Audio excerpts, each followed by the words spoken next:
Are you a German A-level student looking to improve your grades and your confidence? If you are, you're in the right place. Hi, I'm Sabina. I am a qualified German A-level teacher, and I'm going to help you with 10 simple, easy to implement hacks to improve your German grades. Now remember, this is not an overnight process. You need to apply these 10 tips over the course of your 2-year course. You can also do it over a year, but you can't leave it to the last minute. So I'll just put that little disclaimer in there first. So let's get started. So tip number 1 is kind of a boring one to get started, but it's the textbook. Do you have a German A-level textbook? If you do not, then you need to get yourself one. So I've got some examples here. So we've got two. We've got a year 1 and a year 2 one, and these are for A-level German, AQA. So depending on your board, whether it's AQA, EDUCAS or EdExcel, you'll need a slightly different textbook because the topics that they cover are slightly different. Make sure you get one that covers the exam board for the exam that you're going to take. And the reason why I recommend making sure that you have a textbook is because you need to cover all of the topics. That's the first thing. You need to make sure that you know the vocabulary really well for each of the topics. So as you're doing the activities, make sure you go page to page, do the activities thoroughly and note down the vocabulary as they come up if they are words that you don't know, and make sure you go away and learn them too. So it's to do with the topics. First of all, it's to do with the vocabulary based on the topics to ensure that you know that really well. And also it's so that you can practice the skills that you need: reading, writing, listening, and speaking, the topics that you need to know about. So a textbook is really important. If you don't have one, I've put some links below. Go check them out. Okay, tip number 2 is going to be the A-level German specification. So whether you're doing AQA, EdExcel or EDUCAS, you have a different specification, and you need to know mainly like what are the exams that you're going to be taking, what's included in them, how long do they take, how long do they last, each of the exams. And that's the first thing that you can check when you look at the specification. And the second thing is the mark schemes for each of the exams. You can see what are the marking criteria for the grades that you want to get. If you want to get the top grades, you want to be looking at the top band. If you're looking for something in the middle, look at the middle bands. And if you're happy with just a pass, looking towards the bottom.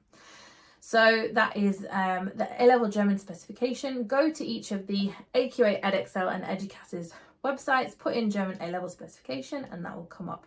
Make sure that you know that information and write it down so you've got something to refer to so you can actually implement it. Activity 3, tip number 3, strategy number 3 is grammar. It's dull, yes, it's dull, but it helps you to get the higher grades. You need to recognize the complex language grammar structures, such as the passive, for example, the subjunctive and the conditional, as an example. Having those will also help you to get the top grades. So if you know how they work, you'll be able to access the top grades. For reading and listening, you want to be able to recognize them. For writing and speaking, you want to be able to use them fairly confidently. How can you do that? Well, do the activities in the textbook. That will help you. Secondly, you could use a workbook. So I have this one. This is one that actually I had when I was doing German A-level.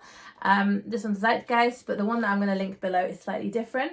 There are activities in there that you can do for each of the grammar topics. You can revise tenses, for example, that would have come up in GCSE if you're a bit rusty on those. But you can also look at the high level and more complex stuff for A-level too.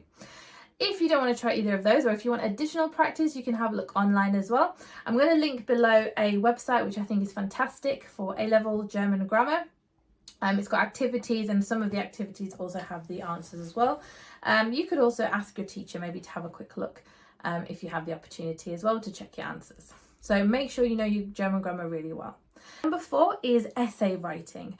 So there is a skill to essay writing. There is a style that they're looking for in the exams. The way that you can make sure that you access the top grades there, or get better marks, is firstly to know the film and the book that you're studying inside out. You have to write 2 essays, so one on literature and one on film. Sometimes you can write 2 essays on the literature, just depending on how confident you feel. Make sure though that you do know the film and the book inside out. Get a copy of the film. You can get it online, or you can get a physical copy, and make sure that you've got a copy of the book. So this one's here, Der Besuch der Dame, for example, and this one here has got the English and some English vocabulary translated, as well as the German. Having that will help you to kind of improve your understanding more quickly. But yeah, knowing the book inside out will and the film inside out will help too. When I say inside out, what do you actually need to know? Well, you need to know the characters. That's the main characters and also the sub characters. You need to know the main themes and the sub themes too. And try and relate it to the historical and social context as well, because that will help you to access the higher marks. Finally, you want quotations.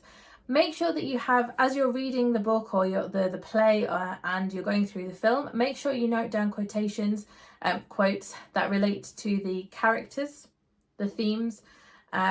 One per character, one per theme will be fine. Put them onto Quizlet and memorize them so that you can use them in your writing. That will also help you to access the higher grades.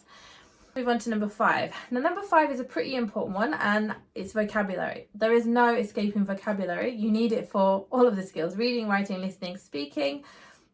The more vocabulary that you have, the easier the exams will be. Now, vocabulary learning is tedious. Yes, you can learn it in context, but I also recommend that you learn it like individual words as well. So the German and the English as well. Make sure that you know them both ways round. So you could use Quizlet as an example. I really like Quizlet because you can add your own sets. You can create your own sets based on how you work best. You can also find like sets per topic from the textbook, and that's also kind of a quicker way to practice. So use Quizlet, use the match function, use the learn function, use the test function to practice regularly. I recommend at least 10 minutes per day for the German A-level course. Obviously it depends on the amount of time that you've got available, but it'll help. If you're not too keen on Quizlet, check out Anki. Anki's good for spaced repetition. Okay, so let's have a look at number 6, exam technique. If you have good exam technique, then you will really excel in your exams. You want to know, for example, how many minutes should you be spending per question? Should you do the reading paper first? Should you do the listening paper first? Do you want to read the text in the reading paper first and then the questions, or the other way around?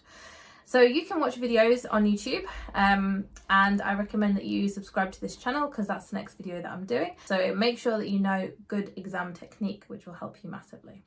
Number 7 then is practicing German A-level practice papers. You're going to have to do exams in speaking, listening, reading, writing. What better way to practice them with practice past papers? You can access them on that AQA, Educast and Edexcel website, as well as lots of other websites as well. Make sure that you do them, well, try to do them in the time that's allocated, so make sure you time yourself. And if you don't know the answer, put a big star next to the question, come back to it. If you're not going to have time to come back to it, put something in there that's your best guess. Do not leave it blank. There's a possibility you could get it right if you put something in. If you don't put anything, you're not going to get any marks. Once you've done the paper, make sure you check it with the mark scheme. If it's a listening paper, check the transcript too, to see like what have you understood, what have you not misunderstood, and note down any vocabulary that you didn't know once you finished it and learn that. On to number 8. So tip number 8 is to have a look at the A-level examiners reports. So it doesn't matter which exam board you're with. If you go to the past papers section, look at examiners reports for the year and the skill that you're looking at, and look through, how have they marked the papers? What is going to get you a mark next time? What's going to get you more marks? What's going to get you less marks? Bear that in mind and, use that information to improve your future scores. Number 9. So 9 is something that's going to help you to improve your listening skills.